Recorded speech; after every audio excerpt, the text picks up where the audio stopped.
Today I am joined by Dylan Wenzel-Halls, who plays for Central Coast Mariners in the A-League. Thank you so much for joining me today, Dylan. Thank you for having me. I appreciate it. My opener question's a fairly laid back and simple one. Just where did your passion and love for football first begin? I think when I think 3 or 4, obviously just kicking the football around the yard, and then obviously getting into futsal, and obviously I think I was 5 playing under fives. I think from then on, I just loved playing the game and loved the joy the game brought to me and obviously the people around. So I'd say from then. And you're from Ipswich in Queensland. I'm not too sure about that area because, I've never really been to Queensland, but I'm assuming it's a lot like the rest of Australia where the round ball game kind of takes a bit of a back seat and rugby league, cricket, union, all that sort of thing is high above. So was it the same in Ipswich? And if so, were there any sports aside from football that you played as a kid and maybe wanted to pursue as a profession? Yeah, obviously where I'm from, NRL was massive. So all the schools around the local area all played NRL, and it was the biggest sport sort of in that area. So growing up at school, you got a little bit of a hard time, when you said that you played, soccer um, and all that sort of stuff. But I did have a go at NRL. I tried to play rugby league in school. It was like a semester thing, and it was good fun, and I enjoyed it for the semester. But it wasn't for me. I've obviously just loved, playing football, our football, since a young age, and there's no other sport that I would have wanted to pursue professionally. Although, I'd like to say I'm quite sporty, and I love all sports. I love watching all sports live. I love getting out there and having a crack at all sports. But no, football was definitely the one for me. Pursuing football as a profession is a tough gig. I mean, a lot of people around the world, that's their dream, right? But it's a very unrealistic dream for a lot of us. So, when was the moment, if you had one, where you realized that actually becoming a professional footballer is a dream that you could do and that you wanted to pursue?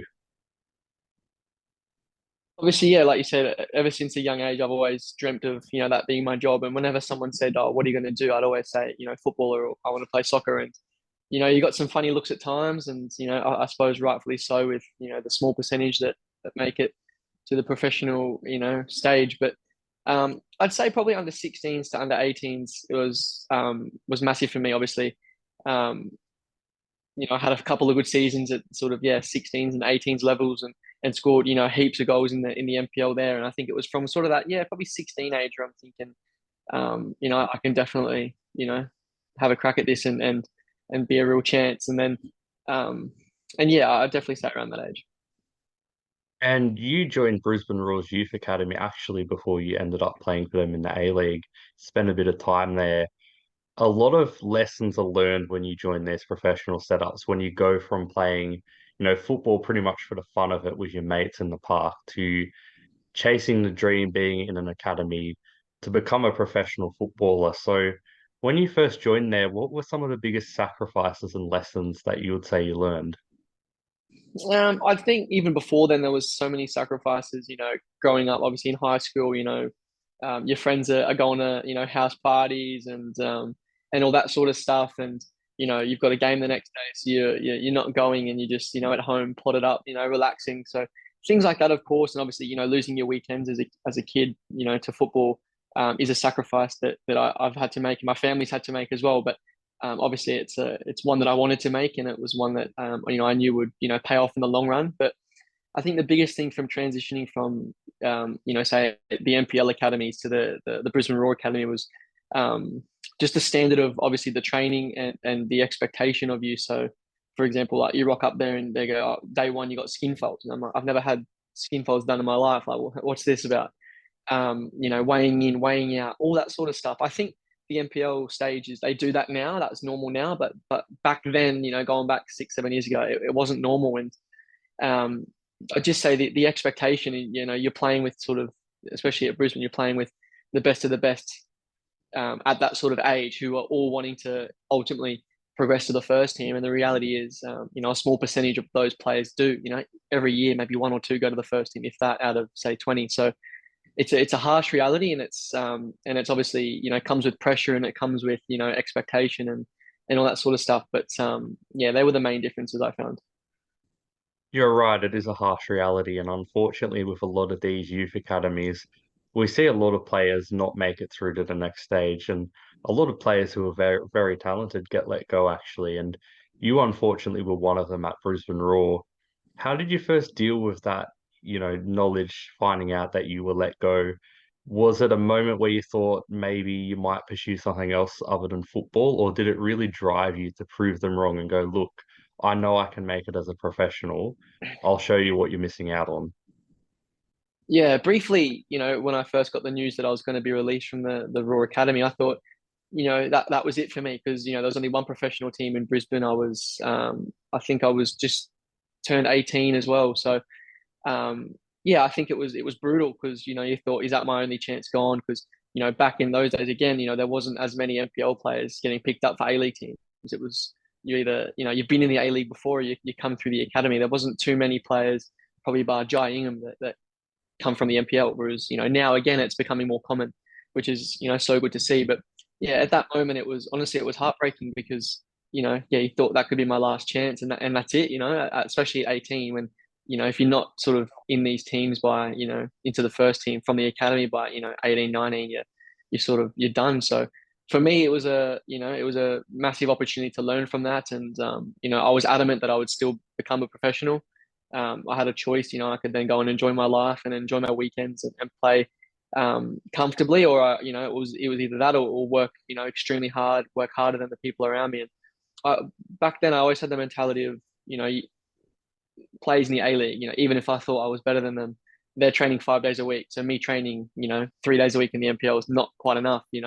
I always thought I had to do more. So, I set out, probably for a good 2 years and just worked so hard every day in the gym, staying back, doing extra sessions on non-training days.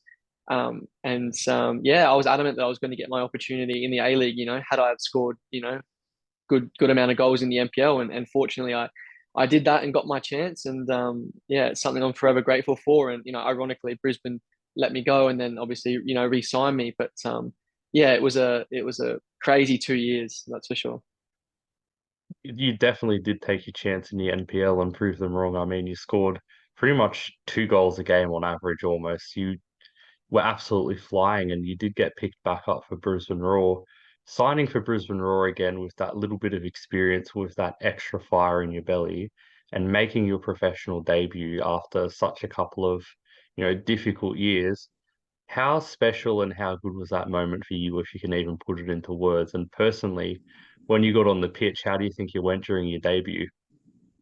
I think I come on about the 90th minute. I think I had about 2 minutes of added on time against Melbourne City at Suncorp. So I had my family and friends in the stadium as well, which was even more special. So it was really nice to share that moment with them as well because, they also put in hard work and sacrificed a lot for me to get to where I was and am today. So yeah, it was such a special moment, especially, growing up supporting the Raw. I grew up in the Den. I grew up, going to all the games, had, a season ticket to their games. So growing up there, it was a unbelievable moment and a special experience for myself and my family. So yeah, it was insane. Honestly, yeah, it's hard to put it into words because that's what you dream of since you're a little boy.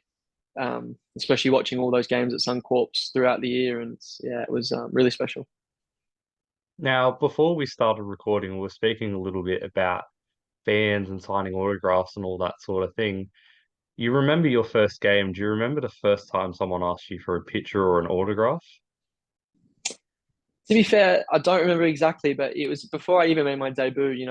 There was always, kids asking for photos at the games, and like we spoke about prior, when you're not playing, it's sort of you feel a bit awkward and you sort of feel a bit probably shy and reluctant to get these photos because you're thinking, well, I didn't really play, I didn't really do anything. Why would you want my photo? But you like I said, I was a kid once and I was a fan once, and I still am a fan. So it's important to interact with the fans and give them those experiences that I had when I was younger.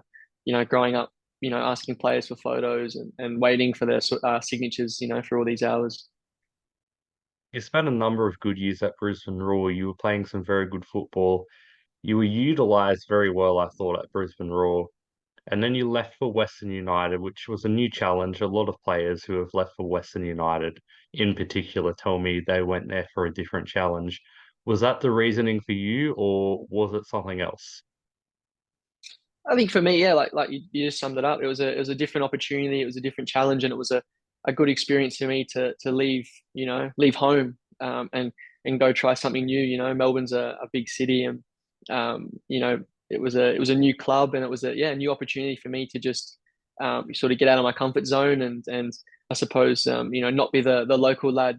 Just be someone that's there for a reason, and working hard towards my goals. So yeah, it was a good experience and a good challenge. And I love my time at Western United for sure. And I've made many friends and worked with so many good players there as well. And my time at Brisbane was special as well. Like we said, growing up supporting the club, it wasn't an easy decision to leave, but it was one that I feel like I'm stronger today for, and one that I'm really appreciative of.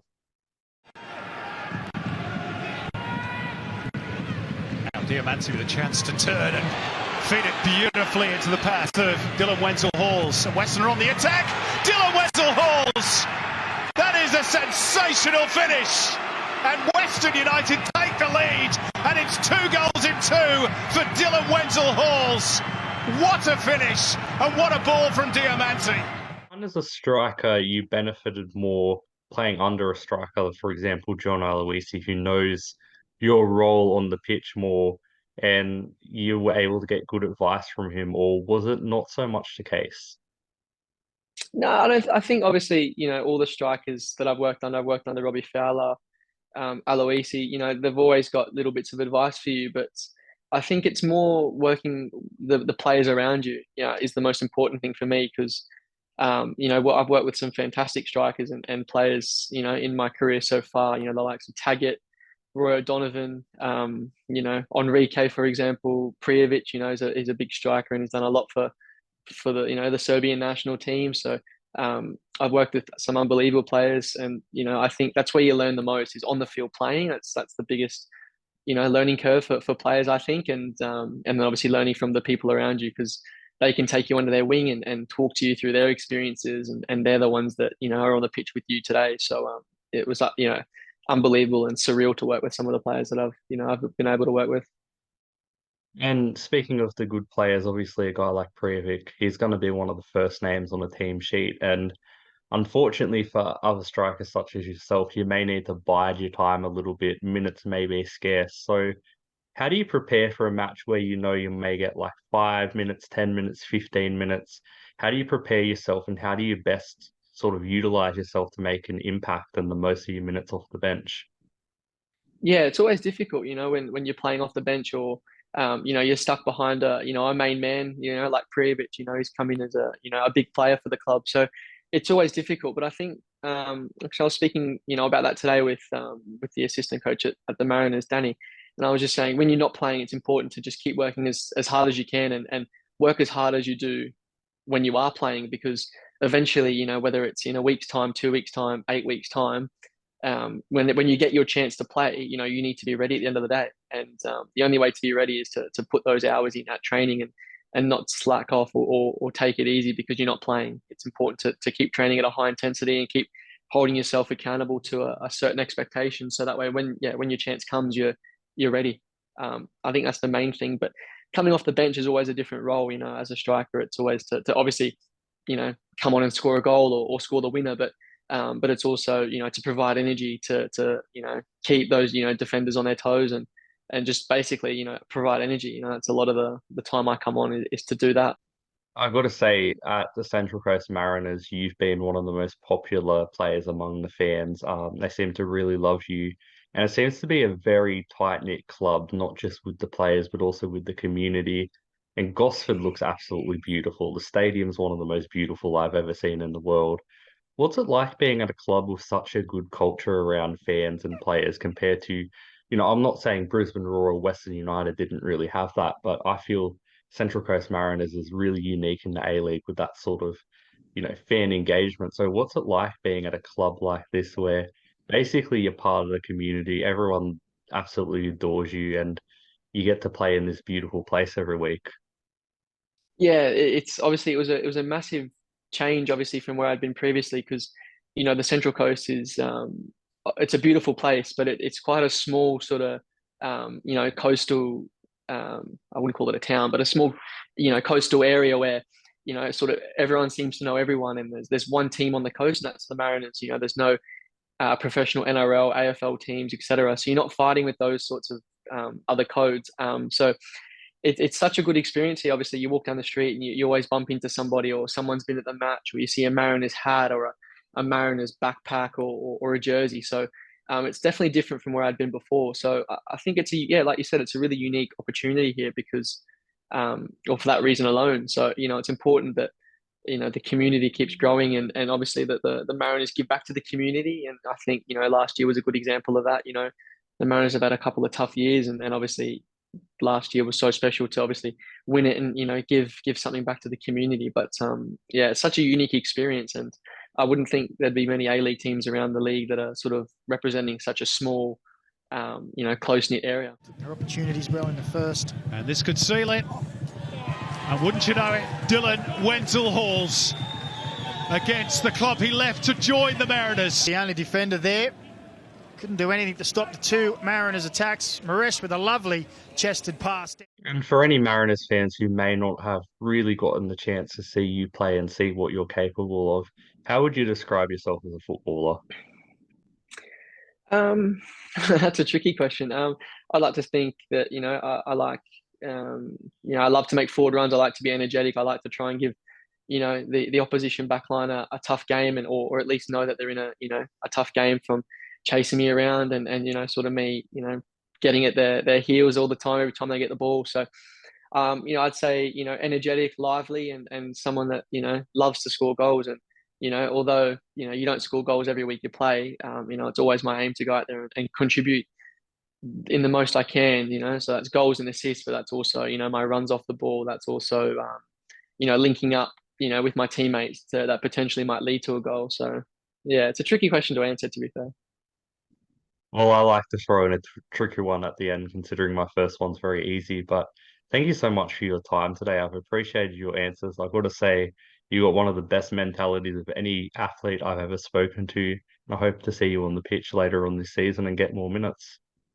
Thank you. No, I appreciate that. And obviously, thank you to the Mariners fans for supporting the boys throughout the difficult times. And it's so nice that we can, finally reward them with, the good times and, good results on the pitch. So hopefully it's an exciting 2024 for everyone. And we'll carry it forward through Enrique here. Taggart. Just too far in front of Wenzel-Halls, still with it. Wenzel-Halls! Oh! How about that for a finish? Dylan Wenzel-Halls with an absolute screamer. And Brisbane have come from behind and now lead 2-1. A remarkable turnaround. And what a finish.